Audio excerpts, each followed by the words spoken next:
शेख सादी आगे कहते हैं,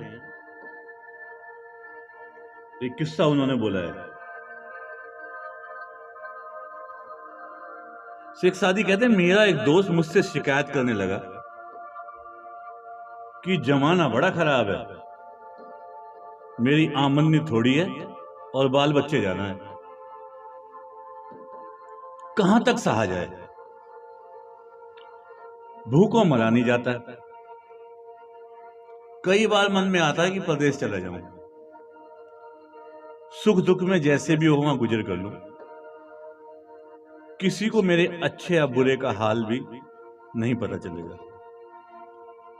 न जाने कितने लोग भूख से सो जाते हैं और किसी को खबर भी नहीं होती, और ना जाने कितने लोग मृत्यु शैया पर पड़े होते हैं और कोई उन्हें रोने वाला भी नहीं होता। परंतु मुझे भय है कि पीठ पीछे मेरे शत्रु खुश होकर मेरी हंसी उड़ाएंगे, मुझे ताने देंगे और कहेंगे कि वह आदमी कितना बेमुरव्वत है, खुद तो चला गया और बेचारे बाल बच्चों को यही मुसीबत उठाने के लिए छोड़ गया। उस बेशर्म को देखो, वह कभी खुशहाल ना होगा जो अपने खुद के आराम के लिए बीवी बच्चों को मुसीबत में छोड़ गया। आपको मालूम है कि मुझे थोड़ा बहुत हिसाब किताब का काम आता है। यदि आपकी सहायता से मुझे कोई काम मिल जाए जिससे मेरी गुजर बसर होती, तो मैं आजीवन आपका आभारी रहूंगा। मैंने कहा, मेरे भाई, बादशाह की नौकरी में दो बातें हैं, रोटी की उम्मीद और जान का खतरा। अक्लमंदों की राय है कि रोटी की उम्मीद में जान का खतरा मोल नहीं लेना चाहिए। फकीर के घर आकर कोई यह तकाजा नहीं करता कि जमीन या बाग का कर दे, या तो रंज और परेशानी को सहले, या फिर अपना कलेजा चील और कौवों को खिलाने के लिए तैयार रख। उसने कहा, जनाब ने जो कुछ कहा वह मेरी समझ में नहीं आया, न उससे मेरी परेशानी का कोई हल निकला। बादशाह की नौकरी से वही डरता है जो बेईमान होता है, जो कायर है उसी का हाथ कांपता है।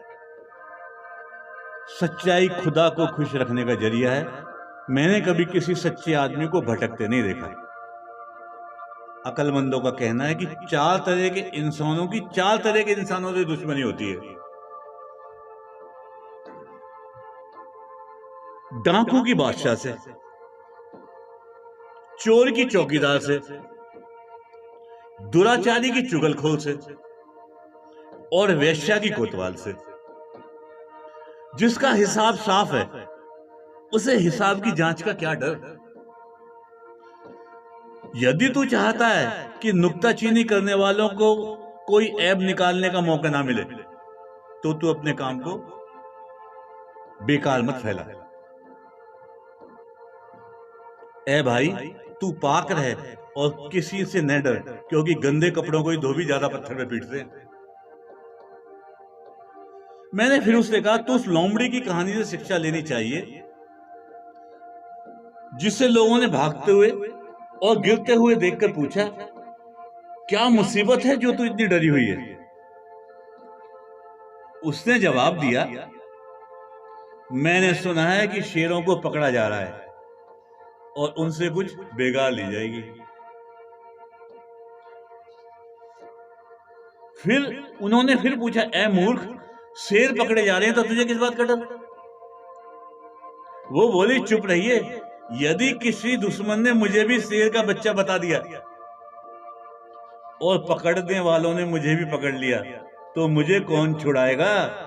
मेरे साथ किसकी हमदर्दी होगी जो मेरे मामले में छानबीन करेगा, और जब तक कोई मेरी मदद को आएगा लोग मुझे मार डालेंगे। कहावत मशहूर है, जब तक इराक से निर्यात आएगा, सांप का काटा मर जाएगा।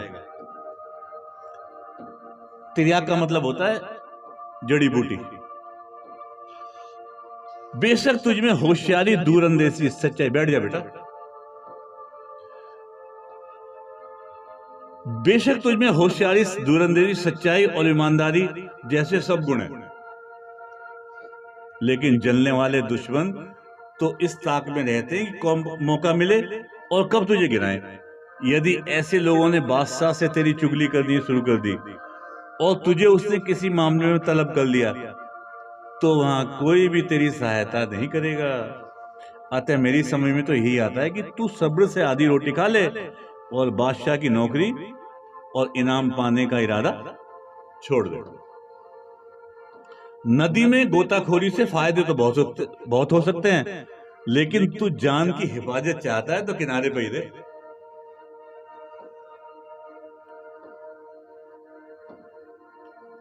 मेरे दोस्त को मेरी बात अच्छी ना लगी। उसने क्रोध में आके मुंह फेर लिया और मुझे बुरा भला भी कहा और बोला, दोस्त वही तो है, दोस्त वही है जो कैद खाने में दोस्त की मदद करे। दस्तरखान में तो दुश्मन भी दोस्त मालूम होते हैं। दस्तरखान होता है जहां सब लोग इकट्ठे बैठ के खाना खाते हैं। तू उसको अपना दोस्त मत समझ जो खुशहाली में तेरी दोस्ती का दम भरता है। मैं तो उसी को सच्चा दोस्त मानता हूं जो लाचारी और परेशानी में दोस्त का साथ दे। जब मैंने देखा कि मेरी नसीहत उसे बुरी लग रही है और वह मुझे स्वार्थी समझ रहा है, तो मैं अपनी जान पहचान के हाकिम के पास गया और अपने दोस्त की सब कहानी कह सुनाई। मेरी सिफारिश पर उसने उसे एक छोटी सी नौकरी दे दी। थोड़े ही दिनों बाद उसकी सच्चाई, ईमानदारी से प्रसन्न होकर उसने उसे तरक्की कर दी। धीरे धीरे वह ऊंचे से ऊंचे पद पर पहुंच गया और बादशाह के विश्वास पात्रों और नजदीक बैठने वालों में शामिल हो गया। उसकी खुशहाली पर मुझे भी बड़ी खुशी हुई और मैंने उससे कहा, आदमी को निराश नहीं होना चाहिए, नहीं दिल तोड़ना चाहिए, क्योंकि आबे हयात अंधेरे में ही है। मुसीबत के मारे इंसान को रोना चिल्लाना नहीं चाहिए, क्योंकि हर जगह खुदा की मेहरबानियां छिपी रहती हैं। समय के फेर से मुंह मत बिगाड़, न मायूस होकर बैठ। सब्र कड़वा जरूर होता है, लेकिन उसका फल मीठा होता है।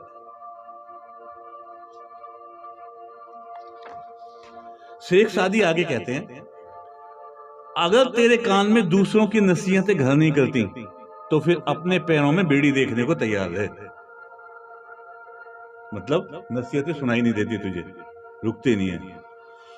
यदि तुझ में इतनी शक्ति नहीं है कि बिच्छू के डंक को दोबारा बर्दाश्त करे, तो उसके सुराख में उंगली मत कर।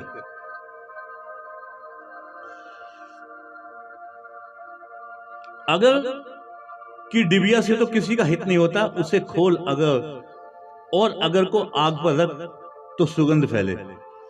यदि तुझे यश और बड़ाई चाहिए तो दान कर। जब तक अन्न के दाने बिखेरे नहीं जाते, वो फसल नहीं उगा सकते। कारू के पास 40 खजाने भरे पड़े थे, लेकिन वह कंजूस था। वह मर गया और लोग उसे भूल गए। न्याय प्रिय नौशेरवा अमर है, क्योंकि उसने दान तया न्याय के कारण नाम कमाया। जलती हुई आग राई के दाने को इतनी तेजी से नहीं जलाती जितनी तेजी से किसी दिल जलेगा धुआं दिल जलाने वाले जालिम को जलाता है। लोग कहते हैं कि शेर सब जानवरों में श्रेष्ठ है, इसलिए वो जंगल का राजा कहलाता है, और गधा जानवरों में सबसे निकम्मा। फिर भी मनुष्य बोझ ढोने वाले गधे को फाड़ खाने वाले शेर से अच्छा ही समझता है। शेर से गधा भी अच्छा है इंसान के लिए। बेचारा गधा बुद्धि नहीं रखता, परंतु बोझा ढोने के काम तो आता है, इसलिए सबको प्यारा है। बोझा ढोने वाले गधे और बैल उन लोगों से अच्छे हैं जो दूसरों को सताते हैं।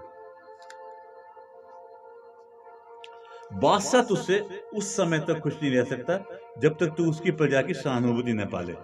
यदि तू चाहता है कि खुदा तुझ पर मेहरबान रहे, तो तू उसके द्वारा पैदा किए इंसानों के साथ भलाई कर। निर्दयी और अत्याचारी बहुत दिनों तो जिंदा नहीं रहेगा, परंतु उसकी बुराई हमेशा होती रहेगी। जब तू किसी जालिम को ताकतवर देख तो चुप रहे। बुद्धिमानों ने कहा है कि ऐसे समय पर उसके सामने झुक जाना ही ठीक है। तो उस समय तक धैर्य प्रतीक्षा कर, धैर्य से प्रतीक्षा कर जब तक उसका दुर्भाग्य उसे गिरा न दे। फिर अपने साथियों की सहायता से उस दुष्ट का भेजा बाहर निकाल दे मौका आने पर। यदि तू किसी दुश्मन पर तीर चलाता है तो यह समझ ले कि तू भी उसके तीर का निशाना बनेगा। यदि तू शत्रु के साथ शांति से रहना चाहता है तो चाहे वह पीठ पीछे तेरी बुराई करता फिरे, तू सदा उसके बारे में उसके सामने गुणों का ही बखान कर। कड़वी बात हमेशा मुंह से निकलती है। यदि तू कड़वी बात नहीं सुनना पाता तो कहने वाले का मुंह मीठा कर दे।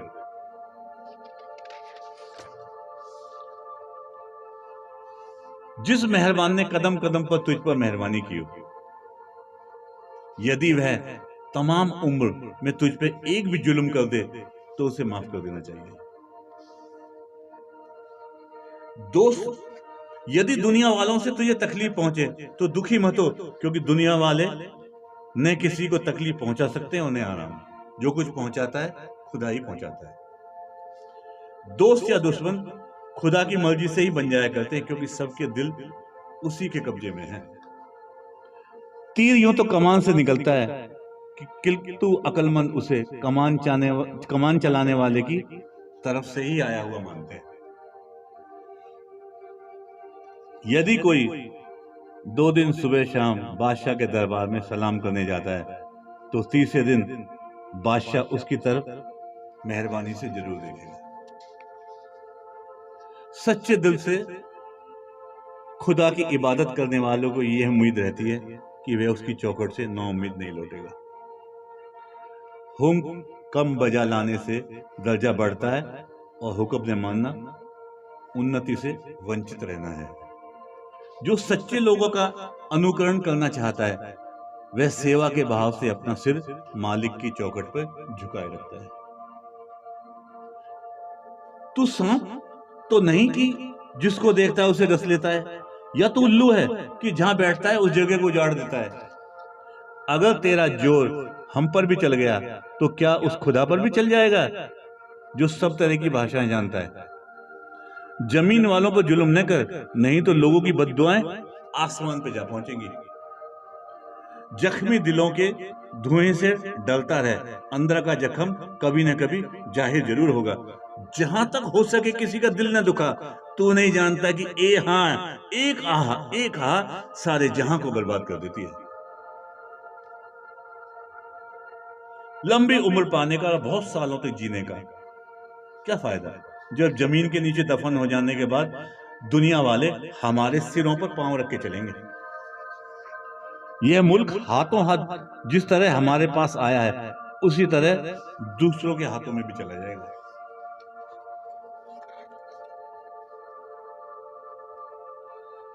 अक्लमंदों ने कहा है, दोस्त को इतनी ताकत न दे कि यदि वह चाहे तो तुझसे दुश्मनी कर सके। क्या तूने नहीं सुना कि एक व्यक्ति ने अपने हाथों पाले हुए बच्चे की बेवफाई देखी तो क्या कहा था? उसने कहा था, या तो दुनिया में वफा थी ही नहीं, या थी तो शायद किसी ने कभी की ही नहीं। मुझे आज तक ऐसा कोई व्यक्ति नहीं मिला जिसने मुझसे तीर चलाना सीखकर मुझे ही निशाना न बनाया हो।